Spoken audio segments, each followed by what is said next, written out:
Let me show you how you can instantly get better drone shots with just a few simple tricks.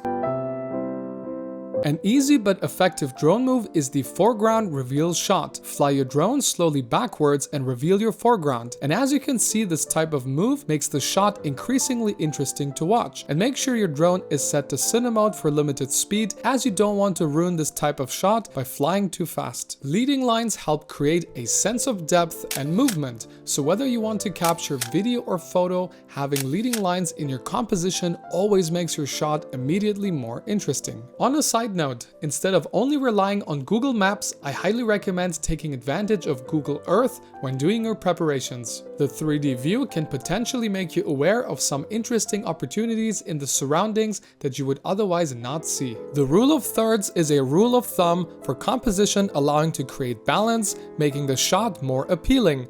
To follow the rule of thirds, simply turn on the grid lines on your drone app and place your subject onto one of the 4 points where the lines meet. Finding balancing elements that create symmetry for your photography is another impactful way to make your shots more appealing.